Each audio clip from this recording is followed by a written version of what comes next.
Anne, and welcome. So if you've not used Zoom before, which I think there's not many people left that perhaps haven't, but it's great to use the chat box. It's a good way to get interaction between people, but when you're giving a presentation it can be a bit challenging. So I've got a great friend and colleague, has joined me today. And we've worked together a few times, and he's a change specialist. So he also mentors leaders when they're going through that change process. So we've done some great work together, but he's going to help me manage the chat box today, just so that I can hopefully focus on one thing rather than half a dozen things, which is always a bit of a challenge. So I'm going to get started. We've got a few more people that are due to arrive.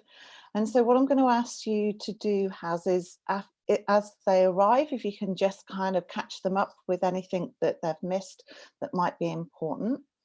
The other thing that's really helpful if you've not used this before is to actually go into put me in presenter mode rather than having everybody on that screen, because that can be a bit challenging sometimes, like cognitively.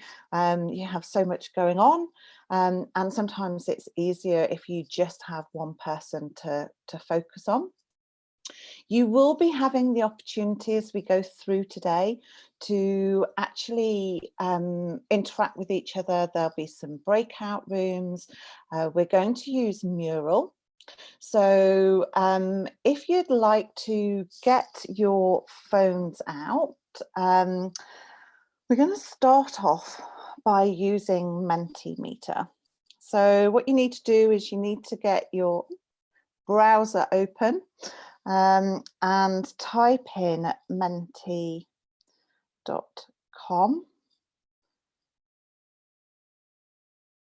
And that should hopefully take you to a screen that asks you for the code. And the code for this session is 667615. And that just makes sure that we're kind of ready to go. Okay, so as we're just after, I'm going to get started. Obviously, we're here today to talk about neurofitness for the future of work, and particularly how we can equip neurofitness for leaders so that we actually get a mentally healthy workplace. Before we get really stuck into things, I just want to acknowledge the traditional owners of the land on which you're meeting. We're obviously all in our own areas, and pay respects to their elders, future, present and past. So I just want to go through what you'll get from this webinar. So we kind of both, we all know what we're expecting and what you'll get. So to begin with, we'll create an understanding of the different levels of employee and mental well-being. Hold on, I just need to admit somebody else. Yeah, employee and mental well-being. The second thing that we'll have is an overview of the common challenges that people have regarding employee wellbeing programs, and a framework for success that really works. There'll also be an overview of the solutions I have to offer that you can purchase today, but also some free resources to help you build your business case for achieving an employee wellbeing program. So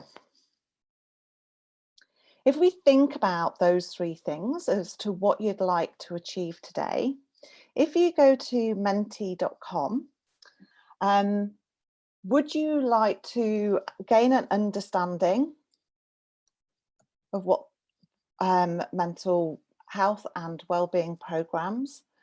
Do you want to get a picture of what the challenges are with these? Are you looking for a framework or a framework, some solutions for your organisation, or some resources? So if you can just go to menti.com and pick one of those, well, three of those things, the top three things that you're looking for, that would be great. And just share that with everybody.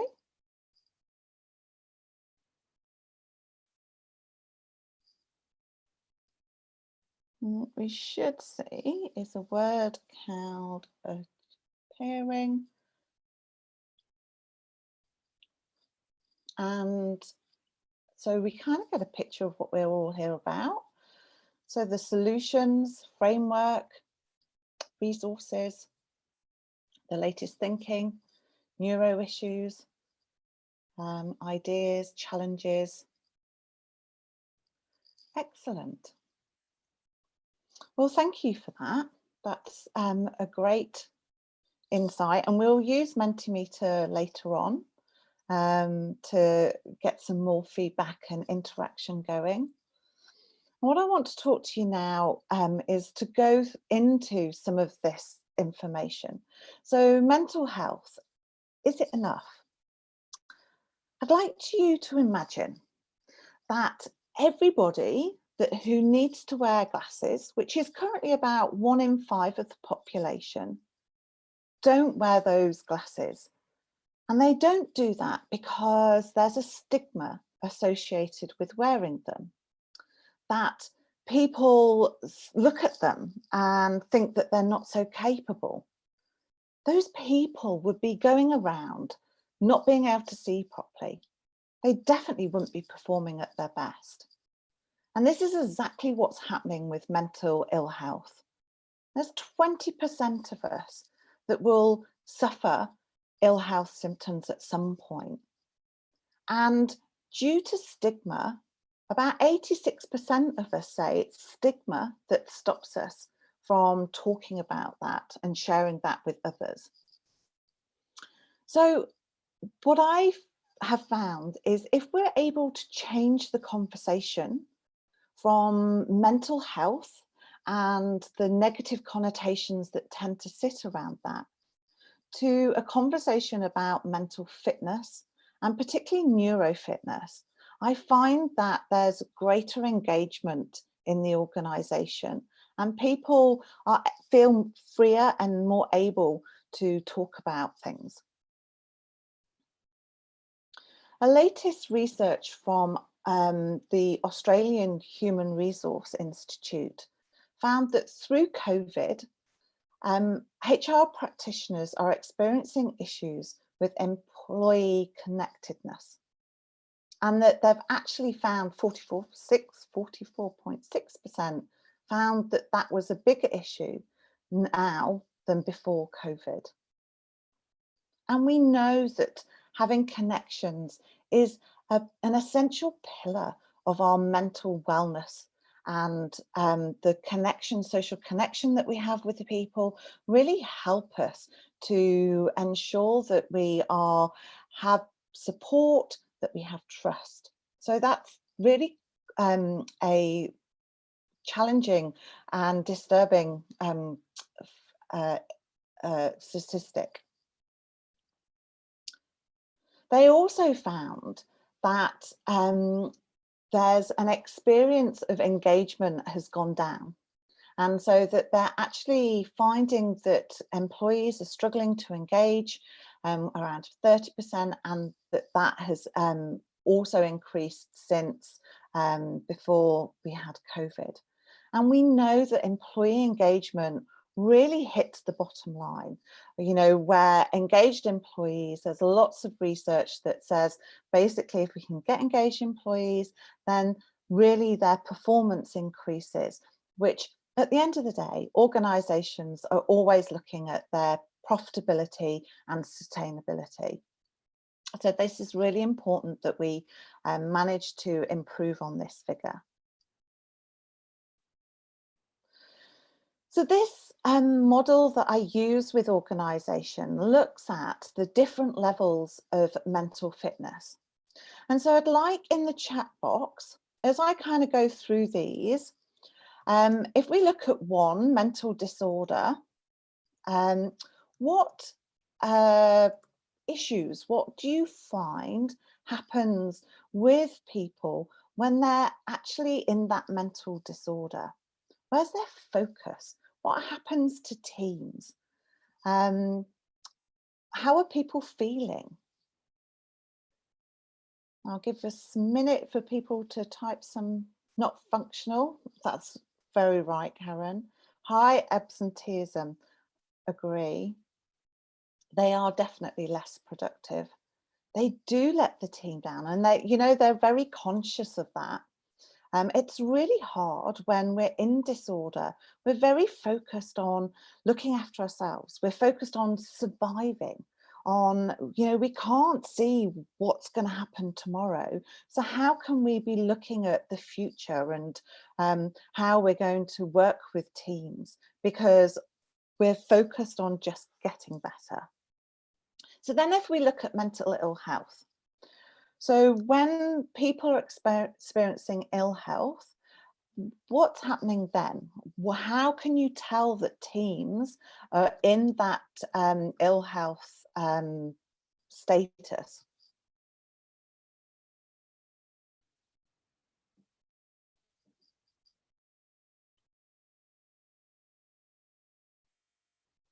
Abrupt bouts of anger. That is those outbursts where they just can't keep it in any longer. It's just, there's definitely less interaction with others, Karen. There's a lack of connectivity, Tony, again. And the kind of disruption, isolation, Andrew, 100%. Absent from the workplace, yes, we definitely see sickness absence going up. And, ill health, we all experience that now and again. And it's when it lasts for longer than just, like, I'm having a stressful day kind of feeling, then that's when we're in danger of going into a more of a disorder situation. And then obviously it takes us a lot longer to recover from that. So then if you're looking at mental health, so if we go for mental health, when people are in that mental health state, what's going on? How are they feeling then? How do you see when people are doing okay in the workplace and that play out with them individually, with teams, with the work that they're doing?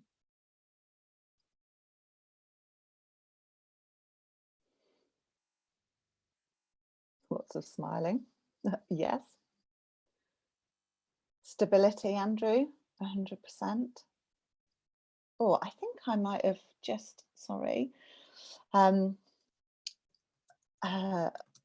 messaged one person back instead of everybody.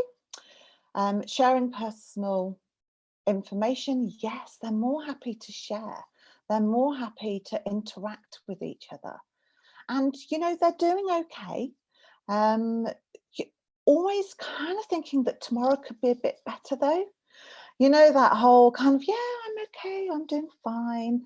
But they're not kind of, energized. They're perhaps don't have that energy at the end of the day to go out and do some exercise, or at the weekend to go out and play with kids, because they're kind of just doing okay. They're not really in that, good place. And they're definitely, Lynn, they're still up and down. So then if we have mental well-being, when people get there, what do you start to see in teams?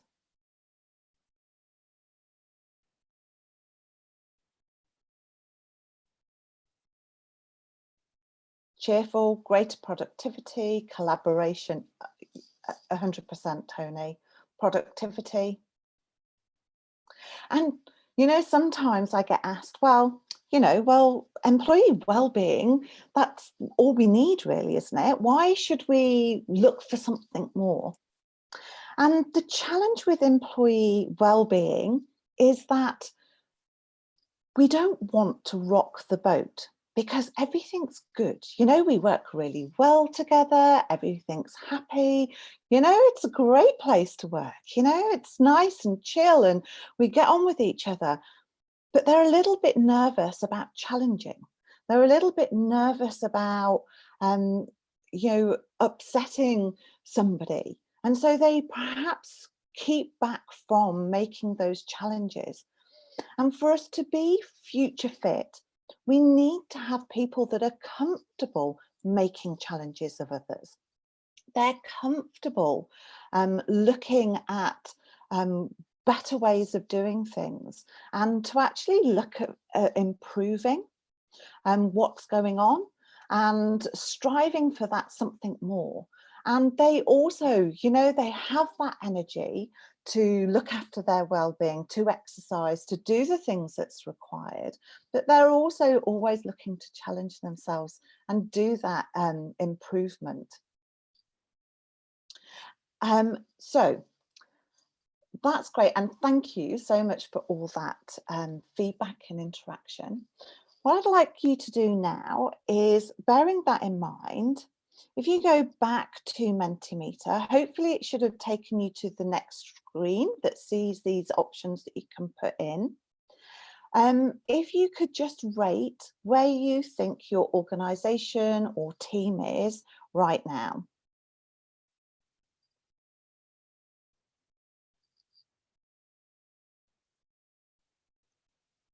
Let's give you a bit of time to put your numbers in.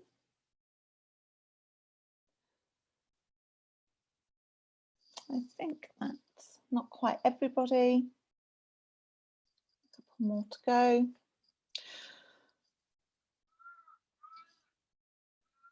Which is great, and it's great to see on this call. And you know, it's one of those things, those that believe in mental well-being and fitness are the ones that participate and join calls like this because they're actually interested in improving, and we really want to kind of come together to keep on achieving improvements and everything.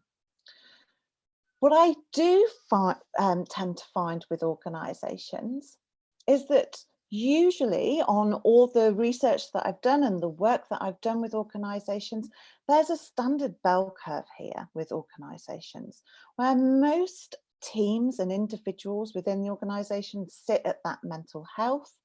And, you know, you have some outliers either side. And often when we look at it for ourselves, I get the same kind of results from groups. When I do open groups, then I get that same bell curve happening. And through the work with the organisations that I do, I managed to shift them just 10% to the right. But what that does is it basically means you have more people spending more time in that mental well-being space, and that we avoid and keep away from mental disorders, and that they have the ability and the environment is right for people to bounce back and to actually recover from any issues of ill health that they have. They're happy to talk about it. And so we really move forward. So we're now going to have a look at doing some work on Mural. So hopefully, are you able to put the link in the chat box if people aren't on, haven't gone on there yet? I'm just going to stop sharing that screen and go to share the Mural screen with everybody. If you can just put your thumbs up if you can see that my screen share with ownership on there. Yeah, perfect. Thanks, guys. So for those of you who haven't used Mural before, it's quite simple. You can double tap on the screen to get a post-it note up, and then you can type in that post-it note using your keyboard. You can change the colour. If you want your own colour, you can put that in. Or you can go to the left here and you can drag a sticky note across, and then you have those same functions. If you want to be able to look into your own closer to your own post-it note, you can then zoom in to your post-it note to see what you're writing. You can then also use these controls here to zoom in and out of the board so that you can see a view. So if you want to start putting some ideas up, what I'm looking for is, when with your wellbeing programs, what challenges do you see around ownership? And that can be where the program sits, what managers are think about the program, whether it's leaders don't take ownership of it, those kind of things. So what happens when you've not got ownership from people?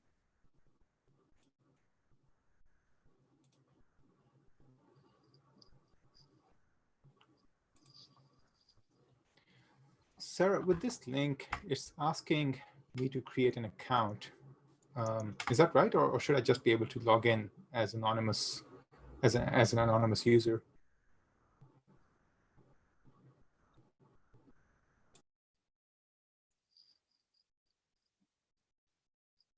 If you have any challenges, then you can type in the chat, and hopefully Has can help you out. I think I've got. The other thing is, if you're on your mobile phones, Has has kindly said that he would. Oh, so are you not in? Have you not managed to get into Mural, Andrew? We're getting blocked by a sign-in page, Sarah. When we click on that link, it's sort of forcing us to create an account. Oh, that's interesting. I wonder. Now you see, I don't know what to do when technology doesn't work, Andrew. There might be another link that lets you join in. So how about then, if you're struggling to use Mural, you type it in the chat box. So we'll just move to the chat box and we'll have a dual thing going on. You know, sometimes tech works, sometimes it doesn't. So we're looking at when we have problems with ownership. I'll just do that so we know what we're looking at. And we'll do what we can.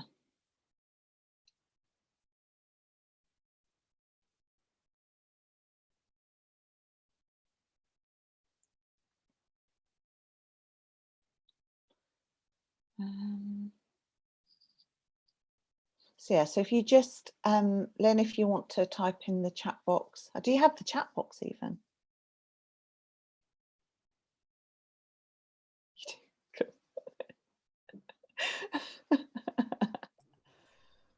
Oh, technology. It's also much easier when it's you're in the room with people, right? Oh, hold on. I think with your view on Mural, if you could zoom out a bit so we can see the Venn diagram a bit more, that would help a lot. And then we can put in the chat box what we want to put in for each of those circles. Ownership, impact, and the last one is... Oh yeah, hold on, let me value. Value. Ownership, impact, and value. So we can let you know. For example, I can say ownership dash something I want to put in. Yes, great.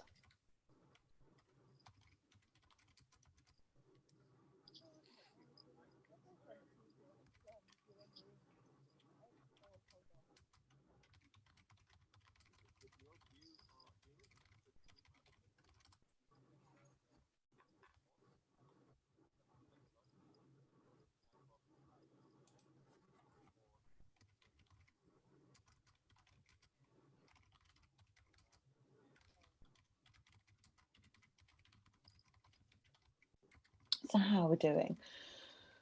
Technical challenges. So So let's see if this helps at all.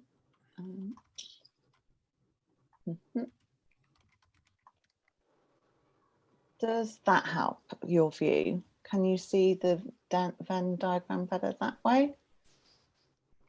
Has?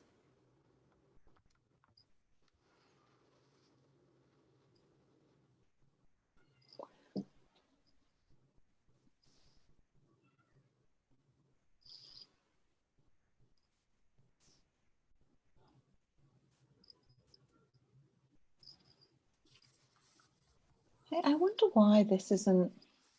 I'm just going to try refreshing Mural and see how we get on. See if that helps, lets people in.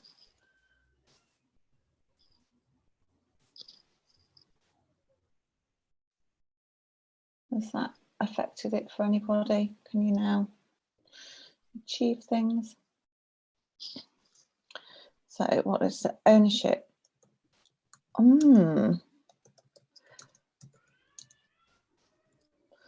don't know, Andrew. Oh dear.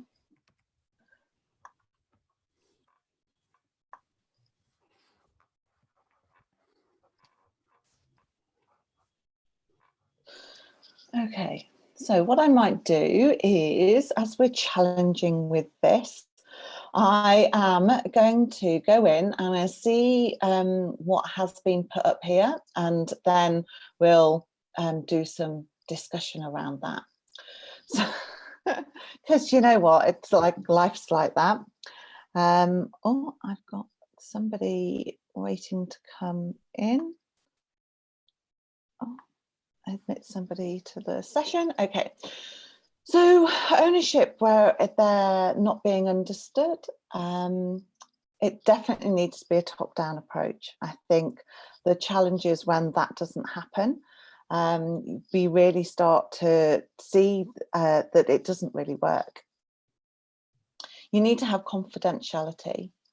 Oh, who put that? Do they want to unmute themselves and just give us a little bit more insight into what they mean by that? Yeah, I did put that. Yeah, the thing is, when people have problems, you need to be careful how you approach them, and also they need to know that it will be between you and them, and how things are brought up to management, and Yes. how you manage the issue with confidentiality. It's tricky.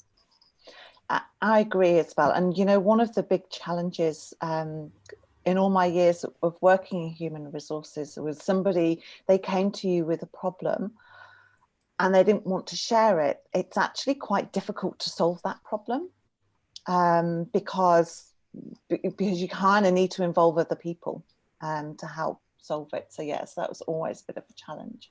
And you don't want to lose the trust they have, yes, when they come to you. Exactly that. Exactly that. Okay. So leaders don't see that it's a work responsibility, definitely lack of understanding of the benefits, for sure. What's it? Leaders want to delegate to HR. Yes, they do. Let's give it to HR to do. And they don't want to get involved.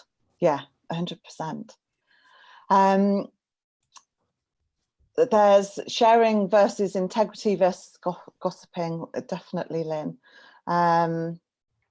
And, you know, one of the things that I find with impact, so if we look at the impact, when a program's not having impact and it can't be seen what the impact is happening for people, then they really, people like leaders don't then see the value in it because they can't see the impact it's having. There needs to be clear measurements and links to the business strategy to really understand that impact that's happening with the program. And then around value, when organizations don't see the value of a program or that you've introduced, then you don't get the funding. Like, your funding starts to dry up and you don't get what you need to be able to make it work. And so you really need to pay attention to linking the program that you're doing to the return on investment, to the impact to the business, to make sure that you continue to get the funding that you need. Because without it, then the program's done. Okay, so I'm going to stop sharing Mural because it failed on me. It's let me down big time, and I'm going to go back to the presentation.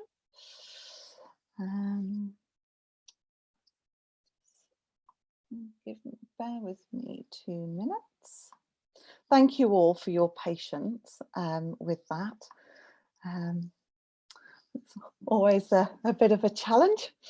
Okay, so hopefully you can see the next screen, which is if you have a think about your current program that you have in place. So when I say that it's absent, that means essentially you haven't got one. And that's because your organization really doesn't see the value that employee mental health and fitness and well-being has to the organization. And when you're at that stage, you really need to have a good business case in place to show that the need for the program, and so that you can get a budget, because you currently don't have a budget at all. When it's limited, this is where you perhaps have a couple of things going on, but the organisation, your leaders, kind of feel an obligation to put something on.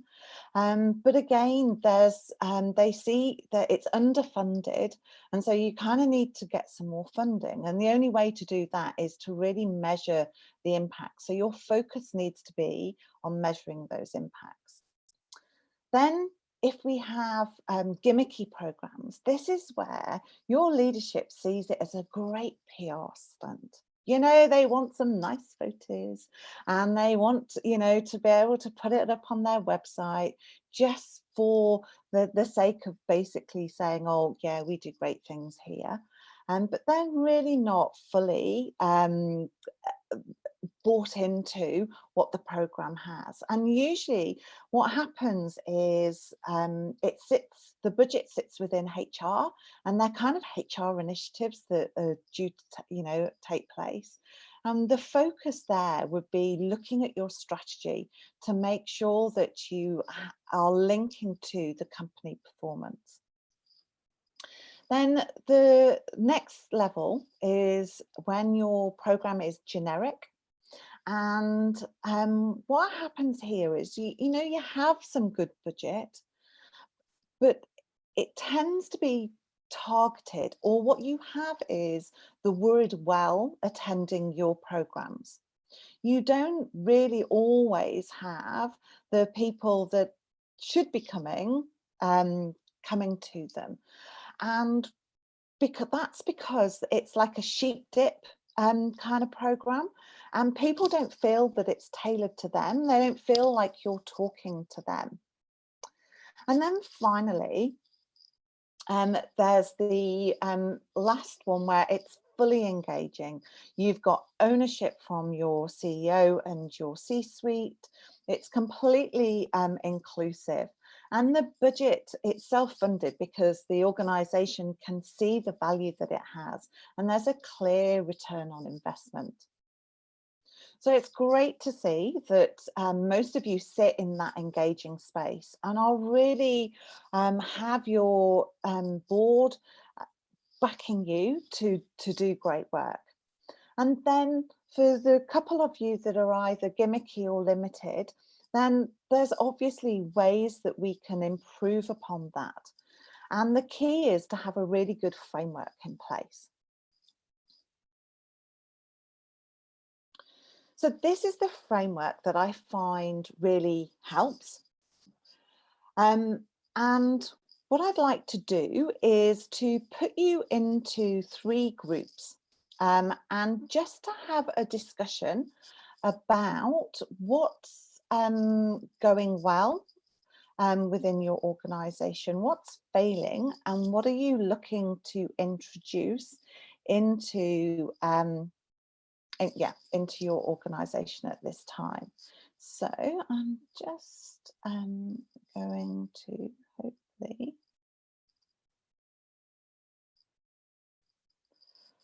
and you will automatically get put into a room. You'll have 5 minutes to have a discussion, and then if one of you could be nominated as the person to come back and share, that would be great. What you've found. So we're looking for 3 things: what's going well, what's failing, and what are you looking to introduce. There'll be 5 minutes to hopefully get to know each other a little bit, and you'll get a 60-second warning when it's time to come back. Okay, so you'll see a box come up and you just have to press join breakout room.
Hey guys, it's always a bit unnerving, you know, like when you're here on your own. You wonder if everyone's going to come back or not. Yeah, exactly. You're kind of going, where did everybody go? Yes. Where are you at the moment, Sarah? I'm at home. Are you in Perth? Yeah, up in You are at home. Mindarie. Ah, Yeah. very good. Enjoying yeah, I'm actually really loving being at home. I don't know about everybody else, but We're heading back into the offices of next week. We're getting yeah, so which will be interesting. And doing a staged approach, a week on, week off type thing, and 50% of the team at a time sort of going in. So, but it's interesting. No one's been resistant, but I'm sure there's some people who've really, well, everyone's really enjoyed the time. I think it's been a really interesting reset for people. Yeah, it's a lot of discussion about, you know, what that future flexibility looks like and how we kind of hang on to having that. Yeah, Yes, most definitely. I sure. think it's proven a lot about how productive people can be from working from home. Than hopefully that's allayed a lot of fears. Yeah, well, but you know that there's research out there that says that people have been doing 5 hours more work, and it kind of ties with me and my husband must have had a conversation where, you know, the commute is being given to work rather than kept for ourselves. Yes, the commute time. That's right. Yeah, you're sort of sitting down earlier, and you're staying, and you're sitting, and you're not switching off till later. That's very true. I agree. Oh, and depends on how many kids are at home too. Yeah, you're too right there. That's true. I've only got one, so she's not too bad. And mine are all grown up. So mine's 20 years old, so I don't have that challenge. Right. Perfect. So thank you all very much. So let's just have hopefully you had a spokesperson for each group. Did you agree that? And if you'd like to unmute yourself and just share with the group what you found, I'll just reshare the screen so we know what we're supposed to be talking about, what is going well, what's failing, and what are you looking to introduce? I'm happy to kick off. So Anne and I were both working in very different industries, but still had a bit of overlap. So Anne was working within engineering and I'm within aviation. So something that we were both organisations were doing well is that we'd both completed the mental health first aid, which I think is really positive and good to see both organisations investing, time and money into that training. Somewhere where both organisations were failing was we both had an overlap working within engineering, so it's quite male dominated, and Anne was saying it was the baby boomer generation as well, so still that stigma around mental health and opening up. We felt that the employees had a lot of support when they were experiencing some mental health challenges. However, it was maybe the leaders that could probably have a little bit more support and guidance, after the fact, because it can be quite confronting if it's quite a complex or serious mental health issue that's being discussed. So just putting a little bit more focus as well on the leaders to make sure they're okay and they've got the right support as well. And just we spoke about how each case is so different. While you can have a general framework, it can be a little tricky to apply it to every single case because it's going to be different challenges, different backgrounds, people at different stages as well. And we didn't quite get to what we're looking at introducing. And can you think of anything off the top of your head what you'd look to introduce? I guess what we were talking about, more support for the leaders. So even just having, some documentation for them or just a bit of a debrief with them after a case that they've dealt with would probably be something. Great, thank you. Anybody else willing to share? I guess in our group, I was the only person who's sort of working in an organisation at present. So for me, it was, we had a good conversation about the health and wellness program that we have, and the fact that being a symphony orchestra, there's some unique challenges with the unique nature of the industry, and obviously at the moment it's a very different scenario. We're all sort of shut down and working from home type thing, so that has its own challenges. But I certainly think that the program itself, which has been going for a number of years now, it's working well. I think because it's been well accepted. It's been from a top-down approach. It's been very much something was brought in by from the CEO down. So everyone's been very accepting of that, and people are very engaged with the sort of things that we do around health and wellness, and can absolutely see the benefits with what we try and do. And I forgot, actually, mental health first aid. Yeah, we've got about 30% of the workforce trained in mental health first aid now, which is really great. So we're covered across both administration, both the concert hall and with the orchestra, and obviously musicians as well. So which is really, really great. So I think probably one of the things I'd like to introduce is probably as the other lady spoke about before was around probably more leadership side of mental health, first aid, and actually running, probably actually looking myself, actually probably doing some training in the actual trainer side of that, and then actually sort of doing some leadership training around that as well. Okay, great. And there should be a third group. Trying to think who would be in the third group. Has Lynn, is that you? Yeah, so I was in a group with Lynn and Donna. Great. Donna's from Perth. I might get this wrong. And Lynn did say her background is from Scotland, but I didn't ask where Lynn is at right now.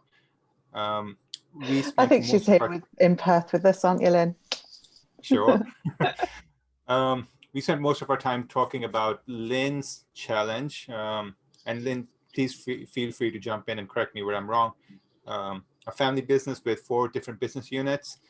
The biggest challenge is that it has to be very tailorized for everyone. It has to be very personalized for every individual. And that can be quite challenging for Lynn. Lynn, anything else to add? No, I think that sums it up in a nutshell. Because it is a family business, but everybody is very different levels, different understandings and different backgrounds. And I suppose there's similar jobs, I suppose, but the impacts and their own backgrounds are very different. So what impacts them from a mental health point of view can vary quite vastly, actually, from day to day. And you know, whilst we do a little bit of generic and a little bit of, you know, what's necessary, there's a lot of hand holding with some, you know, sometimes, and individual, you know, chats that go on in order to make sure that people are, you know, on the right level or on the right level to do the job. Yeah, and that can be tough. Well, thank you all so much for sharing. So that's great to get kind of some insight there. What I've found is an organisation that I worked with last year. They took out a whole programme. So they had leadership training and they had employee training. So the figures that you see here obviously reflect the investment that they made. But you can see that actually, if you really do invest in employee wellbeing and mental health, then you start to see your participation rates go up. You get utilisation improve, headcount was able to improve because the turnover of staff went down, and that then to recruit and attract people became easier because people were willing to actually recommend you. So the framework that I have has these 3 key areas: purpose and passion, energy and wellbeing, people and culture. There's 2 sections or 2 workshops that I have in each of these areas. When we're looking at purpose and passion, that's very much around performance. So for leaders right now, it's how do they have and gain performance in uncertain times. And with growth, that's very much about developing the skills for the future that leaders need to be able to do in order to make sure organisations are future fit. Oh, when you do that, too much clicking. When you do that, you essentially get, and you get this right, you get fulfilled, empowered and motivated staff. They have meaning, direction and passion for what they do. They achieve that growth mindset and have creative problem solving skills, and they're future focused and actively contribute. And then obviously through that you see an overall improvement in performance. When we look at energy and well-being, we have emotional intelligence, which that allows us to first understand us and then understand others. and then resilience through well-being. And when we get this right, yes, you get resilient employees, but they're also motivated and engaged. They have high energy, agility, and joy for the work that they do. They achieve that emotional intelligence for themselves, but also for others. And this results in the energy to put in that discretionary effort in the work that they do. Then the last area, workshops are around communication and connection. So effective and empathetic communication for leaders, and helping them to understand the need for social connection to get team spirit. And when they go through this program, what they get from the other side is their employees feel supported, engaged, and empowered. They have psychological safety, camaraderie, and trust with each other. They really feel supported and cared for, and they're advocates for the organisation, resulting in that improved engagement. So I said that I would take you through some of the challenges, the frameworks, and now we're on to what it is that programs that I have to offer. And what I do is, if you know exactly what you want, so you know you need some aerobic exercise, so all you're going to do is you're just going to go out for a run and get that hit, then I can do a one workshop, one-off in one of those areas. It's 3 hours face-to-face, or it can be done online.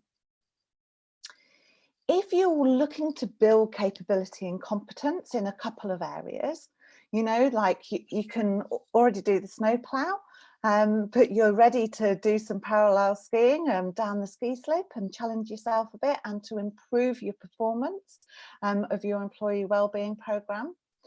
You have a few areas that need attention and you're looking for 3 or more workshops.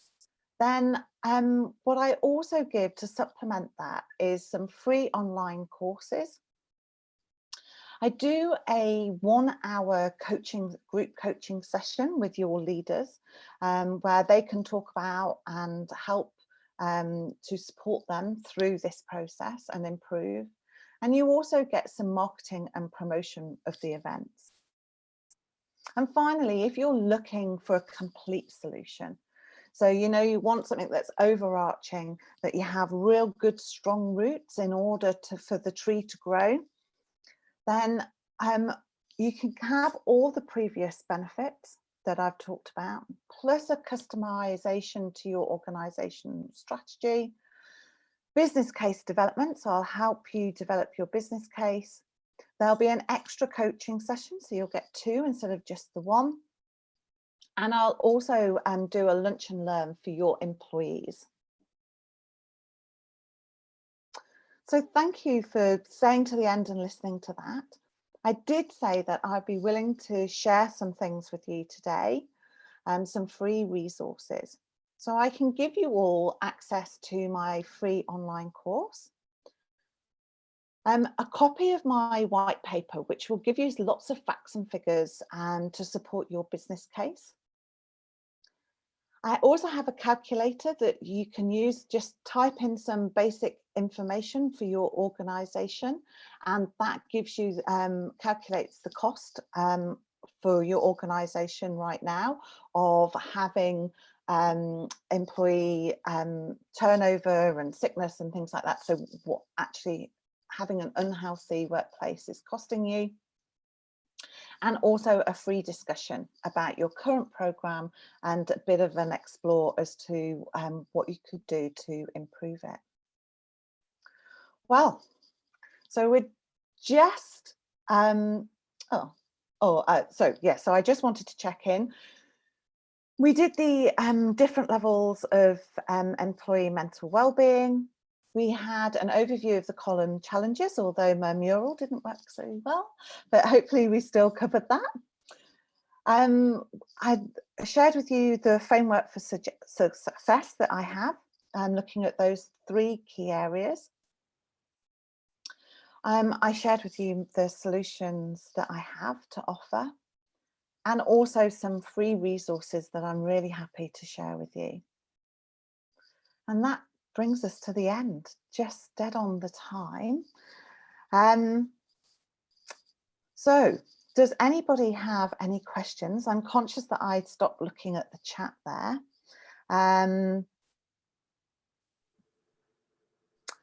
So yes, if anybody has any questions, then please either type them in the chat box or unmute yourself and I'll do my best to answer.